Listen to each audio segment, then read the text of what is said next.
comment gérer un moment difficile.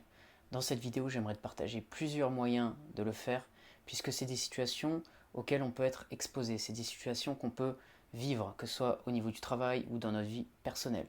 Donc dans cette vidéo, on va voir plusieurs moyens de gérer ces moments-là. Si tu veux améliorer ton mental pour être plus performant, tu peux t'abonner à cette chaîne et activer la petite clochette pour ne rien louper.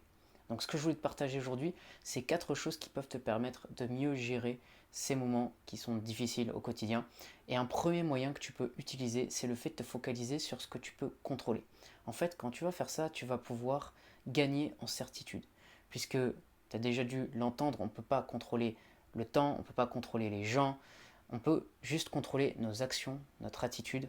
Donc lorsque tu vas switcher, tu vas passer du contrôle, enfin de l'externe vers l'interne, c'est-à-dire contrôle de soi, à ce moment-là, tu vas sentir plus de maîtrise et les résultats seront différents. Tu ne vas pas, par exemple, ressentir les mêmes émotions si tu es seulement focalisé sur l'extérieur, sur les gens, par exemple, alors que si tu es focalisé sur toi, à ce moment-là, tu peux avoir plus de maîtrise.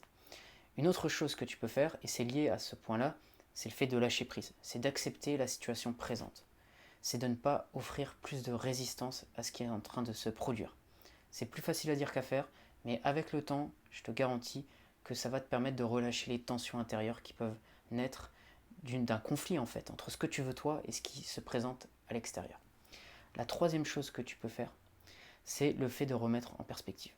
Quand c'est compliqué, tu peux essayer de remettre en perspective ce qui t'arrive. Par exemple, si tu contrastes avec, tu compares avec une situation beaucoup plus difficile pour un proche, un ami, une personne que tu connais. Par exemple, si cette personne est touchée par une maladie, le fait de savoir que toi, à côté de ça, tu peux vraiment relativiser, ça peut t'aider dans certaines situations. C'est-à-dire qu'au lieu d'aller dans l'extrême au niveau de tes émotions, ça va te permettre de calmer tout ça parce que tu sais très bien qu'au final, tu es quand même assez chanceux comparé à une personne qui a une maladie. Donc ça, c'est un moyen aussi que tu peux utiliser, le contraste, la comparaison. Et quatrième chose que tu peux faire, c'est ensuite utiliser la foi, la confiance, c'est-à-dire penser positivement par rapport à l'avenir, par rapport au futur, à savoir que tu es capable, peu importe ce qui t'arrive, de gérer la situation. Même si dans l'instant c'est très difficile à croire, en tant qu'être humain, on est capable de grandes choses, on est capable de supporter des situations extrêmement tendues. Et si tu te bascules, si tu te connectes sur ce principe, sur cette chaîne, sur cette voie-là, à savoir la certitude, la foi, la confiance, tu vas affronter d'une autre manière les événements du quotidien. Parce que on a vraiment un potentiel énorme. L'idée, c'est de rester proactif, être proactif par rapport à ta gestion des émotions. Par exemple, en préparation mentale, quand on gère nos émotions, on va avoir tendance à les analyser, à comprendre comment elles fonctionnent, et puis on va comprendre aussi que c'est des phases. Les émotions viennent par phase. Donc, ne sois pas paniqué non plus. Si tu vois que tu es dans une phase qui est temporaire, mais qui est forte, sache que ça va passer. Tu pourras de toute façon aller mieux par la suite et tu pourras changer aussi tes émotions si tu décides de changer ton état d'esprit.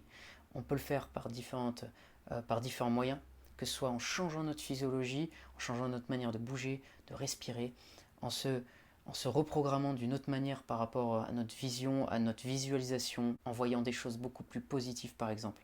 Donc tu as plein de moyens de le faire. Si tu veux changer vraiment ton mindset, c'est possible. Voilà ce que je voulais te partager dans cette vidéo.